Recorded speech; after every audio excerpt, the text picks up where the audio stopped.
오늘은 저번 시간에 이어서 프레데터 프레이 모델에 대한 간단한 소개를 먼저 시작하면서 오늘 내용을 시작을 하도록 하겠습니다. 이 캠퍼스의 오늘 내용들 모두 발표하셔야 되니까 다들 준비를 하시고 제가 짧게 한 15분 정도로 해서 프레데터 프레이 모델에 대해서 간단하게 소개를 해드리고 그 다음 오늘 수업 내용을 시작을 하도록 하겠습니다. 프레데터 프레이 모델은 일반적으로 이제 바이오로지컬이나 에코시스템 같은 데서 사용하는 아주 대표적인 모델 중 하나입니다. 이거 어떤 거냐면 우리가 저번 시간까지 이제 그로스 모델 같은 성장 모델에 대해서 배웠죠. 그렇죠? 그러한 성장하는 모델에 있어서 뭐 예를 들어 성장하는 식물이 성장하면 우리 인간이 가서 하베스트 즉 수확을 한다든가 또는 어떤 우리 먹이사슬 구조상에서 초식동물이 자라면 육식동물이 잡아먹는 그런 구조가 자연스럽게 자연계에선 발생합니다. 즉, 상대방, 즉, 프레데터와 프레이, 즉, 어떠한 개체수가 생기면 그 개체가 포식당하고, 그 다음에 포획하는, 그렇죠? 그런 관계를 가지는 것이 바로 프레데터 프레이 모델이라고 할 수 있겠습니다. 그래서 이거는 이제 여기서 보시듯이 대표적으로 뭐 토끼와 여우 같이, 그렇죠? 여우는 토끼를 잡아먹고 살죠. 토끼는 풀을 뜯어먹으면서 자생적으로 버스를 하게 되어 있습니다. 그래서 이런 두 개의 프레데터 프레이 모델에 대한 형태를 일반적으로 얘기하는 것이 이제 프레데터 프레이 모델로서 이러한 자연계에서 일반적으로 서로 상호간에 먹고 먹히는 그러한 관계로서 나타나는 모델을 말씀드릴 수가 있겠습니다. 그래서 보시면은 여기 보시면 아시겠지만 프레데터 프레이 모델은 일반적으로 그냥 이렇게 두 개 잡혀먹고 잡아먹고 잡혀먹히는 이런 관계뿐만이 아니라, 그렇죠? 리소스하고 컨서머 같은 이런 관계뿐만이 아니라 아까 말씀드렸던 플랜트, 즉 어떤 식물을 심고 그 다음 그거를 갖다가 하베스팅하는, 그렇죠? 이런 관계라든가 또는 어떠한 숙주가 있어서 숙주를 통해 기생하는 기생동물들 있죠? 패러사이트 하는 애들이랑 호스트, 그거에 대해서 숙주 기생이 되는 그러한 상대. 그럼 그런 식으로 생각하시면은 우리 저번 시간에 배웠던 SIR 모델 같은 모델에서 배우셨던, 그렇죠? 질병 관계도 생각을 할 수 있겠죠. 그렇죠? 우리 인간이 있는데 질병을 잡아먹힌다. 질병에게 걸리는 거를. 그런 식으로 감안해서 우리가 생각할 수가 있겠습니다. 그래서 이런 프레데터 프레이 모델은 일반적으로 논리니어, 즉 비선형 모델에서 가장 기본적인 형태이고 그로스 모델 다음으로 넘어가는 수학적 모델의 아주 대표적인 형태라고 말씀드릴 수가 있겠습니다. 그래서 굉장히 폭도 넓습니다. 사용되는 폭도 넓고, 왜냐하면 자연계에서 일반적으로 나타나는 자연스러운 형태이기 때문이죠. 그래서 일반적인 프레데터 프레이 모델은 다음과 같은 상비분방정식 두 개의 형태로 나타나게 됩니다. 그래서 얘는 어떤 형태냐면 이전 스텝에 있던 어떠한 개체수에다가 어떤 레이쇼만큼 수가 변해가는 그 함수가 정해져서 F란 함수를 곱한 형태가 현재 스텝에서의 변화량이다 라고 얘기를 할 수가 있겠습니다. 똑같이 두 개의 개체니까 이 Y라는 개체에 대해서도 변해가는 어떤 레이쇼를 곱한 것이 현재 변화량이 될 것이다 라고 예측하는 것이 바로 일반적인 프레데터 프레이 모델의 형태입니다. 그래서 이러한 프레데터 프레이 모델은 다음과 같이 어떠한 시간 t에 의해서 변해가는, 개체수가 변해가는 그러한 것을 관찰하는 그러한 옵저베이션으로서 X와 Y라는 포퓰레이션 두 개를 두고 하나를 프레데터로 잡아서 판단하는 것이 프레데터 프레이 모델이 되겠습니다. 그래서 F와 G가 아까 말씀드린 어떠한 시간 변화에 따라서 잡아먹고 잡아먹히는, 그렇죠? 포식되고 포획되는 그러한 비율로서 생각을 하는 겁니다. 그래서 우리가 일반적으로 이거를 일반화된 어떤 F라는 함수와 G라는 함수가 다양하게 변할 수 있겠죠. 그렇죠? 그래서 이러한 형태의 일반적인 형태를 제너럴 모델이라고 얘기하고 제너럴 프레데터 프레이 모델이라고 얘기를 하고 이것을 콜모고로프 프레데터 프레이 모델이라고 얘기를 합니다. 이것은 이제 1980년에 처음으로 소개된 바 있습니다. 그래서 이러한 것들이 이제 X가 프레이고 Y가 프레데터라고 이제 가정을 한다면 이 함수 F와 G에 약간의 조건을 주어야 됩니다. 그렇죠? 그냥 레이쇼라고 했으니까 아무 레이쇼나 주면 안 되겠죠. 그렇죠? 한 명은 잡아먹혀야 되고 한 명은 잡아먹어야 되는 그러한 형태이기 때문에 잡아먹음으로써 자기네 개체수가 늘어나잖아요. 그렇죠? 그렇기 때문에 그러한 관계를 위해서 다음과 같은 두 가지 조건을 먼저 제시를 하게 됩니다. 즉 어떤 이 F, 즉 그 프레이, 잡아먹히는 애들의 그러한 비율은 잡아먹은 애들의 비율과 관계를 짓고, 그렇죠? 그 비율보다는 비율, 증가하는 양이 항상 네거티브여야 되고, 그 다음에 잡아먹는 애들의 그 비율은 항상 잡아먹히는 애들에 대한 비율과 비교를 했을 때 항상 0보다 커야 된다. 라는 이 두 조건을 가지고 있어야만 프레데터와 프레이의 관계로 설명이 가능해집니다. 그렇죠? 아무래도 잡아먹히는 애들과 잡아먹는 애들 간의 상호 간의 관계가 있어야 되겠죠. 그렇죠? 그 관계를 다음과 같은 형태로 두 가지 조건을 부여해서 이러한 형태의 모델을 구성을 하게 됩니다. 그래서 이러한 구체적인 모델의 대표적인 형태가 바로 로카 볼테라 모델입니다. 1926년에 이탈리안 수학자인 볼테라 교수가 개발한 그러한 형태로서 그 뒤에 이제 로카 교수가 이 내용에 대해서 같이 연구를 해서 만들어낸 결과입니다. 그래서 이 모델은 어떤 거냐면 앞서 제가 설명해드린 레이쇼를 결정하는 F와 G 함수의 형태가 다음과 같이 B-PY 그 다음에 RX-D라는 형태로 구성이 된 겁니다. 그래서 이 R과 D는 뭐냐면 일반적으로 어떠한 개체수가 증가하는 비율이 있겠죠. 그렇죠? 그거를 버스 레이트 B라고 해서 어떠한 X라는 개체가 증가하는 레이트를 주고, P는 포식 당하는 비율입니다. 토끼가 아무리 많다고 해서 모든 토끼가 다 잡혀먹지진 않아요. 그렇죠? 예. 어떤 토끼는 잘도 도망가기도 하고, 어떤 토끼는 뭐 병이 들어서 빨리 잡혀먹기도 합니다. 그렇죠? 아니면 자연스럽게 병들어 죽는 경우도 있어요. 그렇죠? 항상 포식 당하는 건 아닙니다. 전체 개체수 중에서 포식 당하는 녀석들의 비율이 있을 겁니다. 그 비율을 P라고 잡습니다. 그렇죠? 그러면 그 P는 당연히 포식하는 여우들의 그 개체수의 관계가 되겠죠. 그렇죠? 그래서 그 개체수인 Y를 곱한 값으로 이렇게 표현을 한 겁니다. G에 대한 경우도 마찬가지입니다. D는 자연스럽게 죽어가는 여우들의 개체수겠죠. 그렇죠? 아무래도 포식을 하는 그런 스타일이고 그런 형태이기 때문에 자연스럽게 예를 들어 상급 더 상위에 있는 어떤 포식자에게 잡혀먹는다든지, 근데 그런 것들은 우리가 여기서 컨시더레이션에 넣지 않았으므로 그냥 자연스럽게 사멸한다라고 그냥 가정을 하는 겁니다. 그 다음에 그냥 여우가 나이가 돼서 그냥 죽는 경우도 있습니다. 그렇죠? 또는 토끼가 너무 없으면 어떻게 되겠습니까? 죽겠죠. 그렇죠? 그런 것들도 여기에 같이 포함이 된 겁니다. 그 다음에 이것은 이제 RX의 R은 어떠한 그로스에 대한 레이쇼입니다. 만약에 토끼가 많다면 여우들도 많이 자라나게 되겠죠. 그렇죠? 토끼를 많이 잡아먹고 여우들이 힘을 내서, 그렇죠? 자기네 종족을 많이 덜식시키게 될 겁니다. 거꾸로 토끼가 많이 없다고 생각을 해보십시오. 어떻게 되겠습니까?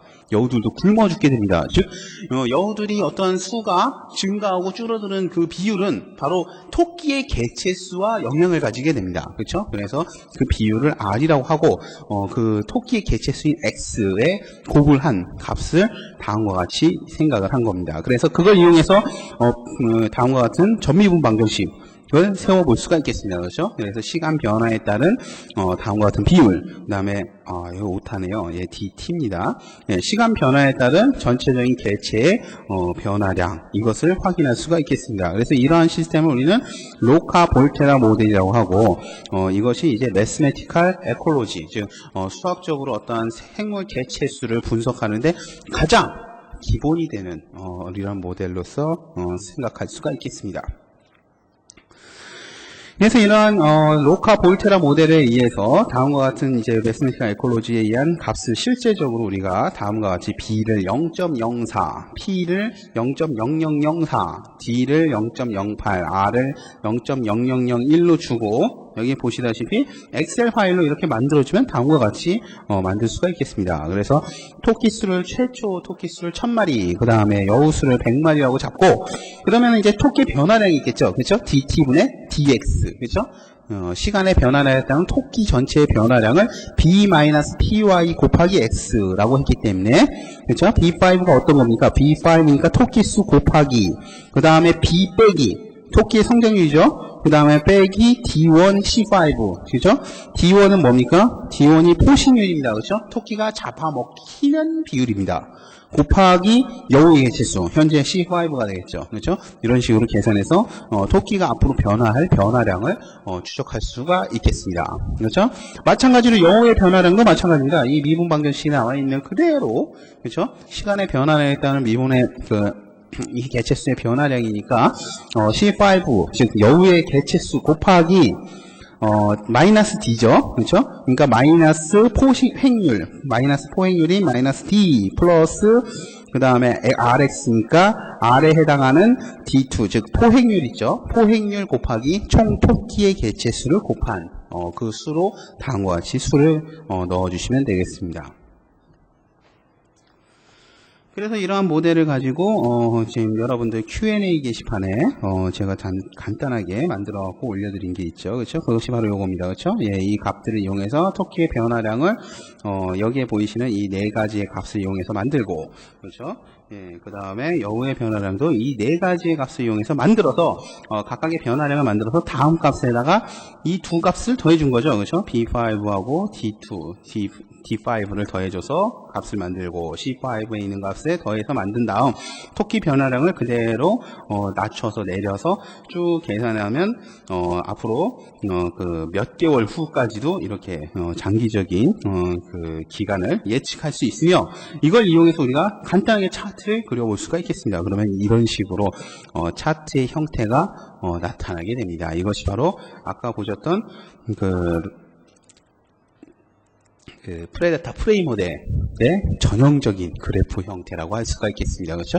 프레이들이 점점 감소하다가도 또 증가하기도 하고, 그렇죠? 감소하다가 증가하기도 하고, 프레데터들도 이러한 토끼 수의 영향을 받아서 증가하거나 감소하거나를 반복하는 이러한 형태로 나타나게 됩니다. 이 두 마리 간의 상관관계를 그려보면 이 X축을 토끼의 개수, 개체수, 그 다음에 Y축을 여우의 개체수라고 둔다면 다음과 같이 계속 인크리징 하면서 전체 모델이 성장해가는 이러한 형태의 모델이라고 생각할 수가 있겠습니다.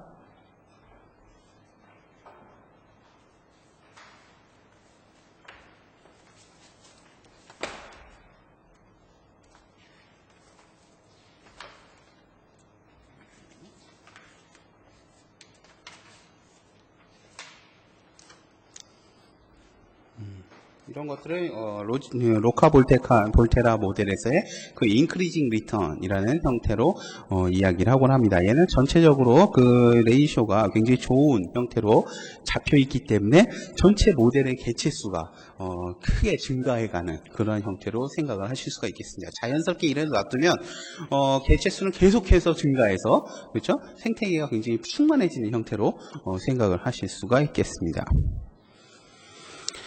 자, 그러면은 문제는 뭐냐면, 이렇게 자연스럽게 증가하는 모델에 항상 문제는 뭐냐면 인간의 개입이 항상 문제가 됩니다. 그렇죠? 인간이 고의적으로 개입함으로써 어떤 개체수가 갑자기 급변하는 그러한 형태가 많이 발생하게 됩니다. 그래서 우리들은 그 자연계에 그 손을 댈 때 굉장히 신경을 많이 쓰게 됩니다. 그래서 우리가 이러한 것들을 추적하기 위해서 수학적 모델로서 생각하는 것 중에 하나가 바로 바이퍼케이션이라는 것이 있습니다. 바이퍼케이션이라는 것은 원래 급격한 어떤 토포로지컬한 그런 이런 형태의 모델에서 갑자기 수가 별체가 변화하거나 갑자기 리니어한 형태가 넌리니어의 형태로 전환된다든지 넌리니어한 형태가 리니어 형태로 전환된다든지 하는 그런 급격한 변화가 있을 때 발생하는 것이 바로 바이퍼케이션이라고 얘기를 합니다. 그래서 이런 것들을 전문적으로 분석하는 그런 학문도 있습니다. 그것이 바이퍼케이션 시열인데요. 한번 우리가 여기서 그러한 형태의 변화를 한번 직접적으로 엑셀에다 주어보도록 하겠습니다. 그래서 여기서의 예제는 27개월째에 프레데터를 헌팅해서, 프레데터들, 즉 여우들을 모두 사냥을 해서 138마리쯤 되던 개체수를 67마리로 확 줄이는 겁니다. 그래서 여기 보시듯이 138.375였던 그 개체수를 67마리로 확 고정시켜서 그 수를 어떤 식으로 발생하나를 이렇게 조사를 해본 겁니다. 그래서 이 시점에서 67마리로 갑자기 수가 감소된 거죠. 여우의 수가 감소되었기 때문에 갑자기 토끼의 변화량은 그 전까지는 막 감소하던 이런 사이클에서 갑자기 증가하는 사이클로 전환됩니다. 그렇죠? 아무래도 잡혀먹히는 애들이 없으니까 토끼의 증가가 갑자기 폭발적으로 발생하겠죠. 그렇죠? 여우는 여우 자체로서도 감소를 하는 형태로 갑자기 줄었기 때문에 감소하는 형태로 이렇게 나타나게 될 겁니다. 그러나 토끼의 개체수가 급격하게 증가함에 따라서 여우의 개체수도 이런 식으로 급격하게 증가하는 형태의 모델을 보이게 되겠죠. 즉, 여기서도 그래프에서도 보시면 아시겠지만 여기서 갑자기 여우의 수가 이렇게 갑자기 급감한다고 해도 토끼의 수는 증가하다가 다시 감소하는 형태로 나중에 다시 돌아오게 됩니다. 즉 원래대로 회복되는 그런 형태를 보실 수가 있겠죠. 개체 계열별 수도 다음과 같이 바뀌게 됩니다. 이 값이 점점점 증가하는 형태로 가다가 여우의 수가 뚝 떨어짐으로써 계열이 이쪽으로 툭 떨어지는 것을 확인하실 수가 있죠. 그러나 그 인크리징하는 형태로 이렇게 변화해가는 이러한 모델 전체는 원래 모델과 동일하게 계속 진행이 되게 됩니다. 그래서 이 모델 같은 경우는 이 정도의 충격을 주어도 별 무리 없이 자연계에 유지되는데 별 무리가 없다라고 판단할 수가 있겠습니다. 이런 것들을 여러분들이 활용해서 생각하신다면 여러분들이 뭐 산림청이나 아니면은 뭐 환경청에 있는 관리 직원이다. 그러면은 예를 들어 멧돼지 같은 것들이 요새 밭을 망치고 다닌다라고 판단을 하게 됩니다. 그렇죠? 그럼 멧돼지를 사냥하는데 너무 또 남획하면 안 되겠죠. 그러면 멧돼지가 전멸하면 또 그에 따른 생태학적 문제가 생길 겁니다. 그렇기 때문에 생태계 현재 시스템을 잘 조정해 가면서도 멧돼지를 적당량 사냥해서 우리 작물을 지킬 수 있는 방법들에 대해서 고려해보자 라고 판단한다면 바로 이러한 형태의 모델을 이용해서 직접적으로 우리가 수를 줄여봄으로써 이 모델이 어떤 식으로 앞으로 변해갈 것인가를 판단하는 그러한 판단적인 그런 지표를 제공하는 것이 좋겠습니다. 그래서 이러한 것들을 판단하는 그런 이론들이 이제 바이퍼케이션 같은 그런 이론들에 많이 숨어 있으며 이렇게 갑자기 페이지가 변화하는 우리가 지금은 뭐 억지로 페이지를 직접 집어넣은 거지만 실제적으로 자연계에서는 가끔 페이지가 갑자기 전환되는 그런 경우가 있습니다. 외적 요소들이 갑자기 많이 몰렸다거나 그런 것들이 이제 전에 영향을 미치던 않던 것들이 갑자기 영향을 미치는 그러한 형태, 그러한 상황을 그러한 형태가 일어나는 상황을 우리가 바이퍼케이션 포인트라고 부르고 그러한 형태로 진행하는 바이퍼케이션 포인트를 찾는 것들이 매우 중요한 현재 수학적 이슈로서 많은 분들이 연구하고 계십니다. 여기서 또 한 가지 살펴볼 것은 바로 이러한 제가 아까도 말씀드렸듯이 현재 저희가 제시한 이 수치들, 그렇죠? 바이퍼케이션을 위한 이러한 수치들이 매우 잘 돼 있는 수치다라고 말씀을 드렸습니다. 이런 것들이 이렇게 안정화되려면 어떤 안정적인 그런 조건을 만족하는 그런 컨디션을 찾을 수 있어야 됩니다. 그래서 우리가 로카볼테라 모델에서는 이큐비리움, 즉 이것이 균등 형태로서 어떤 증가를 계속 할 수 있는 또는 아니면 스테이블하게 정지되어 있는 스테디 스테이트하게 증가하거나 아니면은 그냥 정지되어 있거나 또는 감소하는 그러한 모델의 형태를 파악할 수가 있어야 됩니다. 그래서 B와 P와 여기 주어져 있는 이러한 값들 있죠. 이러한 값들로부터 이 ODE를 풀므로써 그 푼 공식이 바로 이런 식으로 나오게 됩니다. 그렇죠?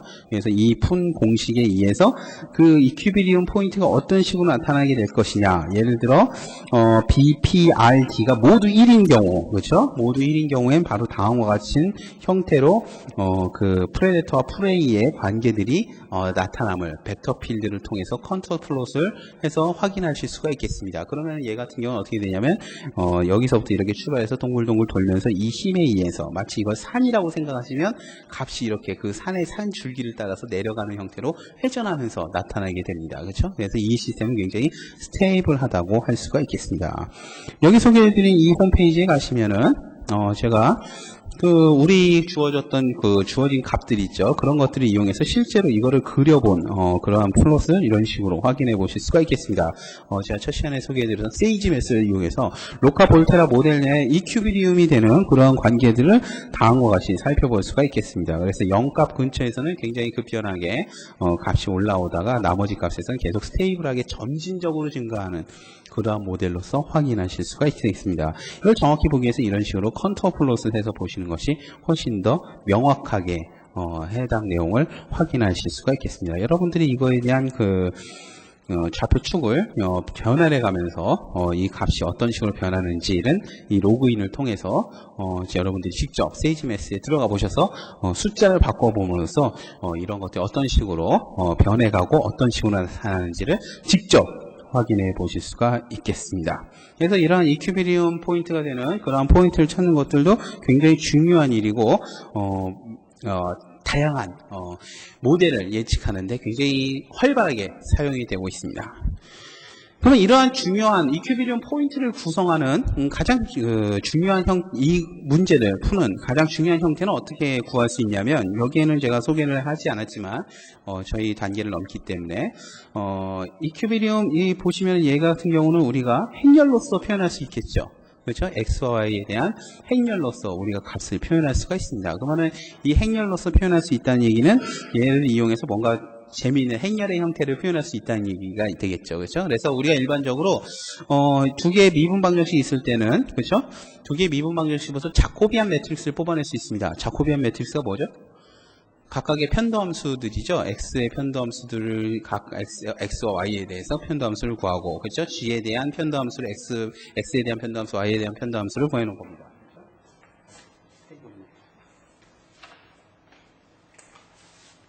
이런 거죠. 그러니까 얘 같은 경우를 얘기를 하시면 y의 라운드 f, 그 다음에 라운드 x의 라운드 g, 라운드 y의 라운드 g.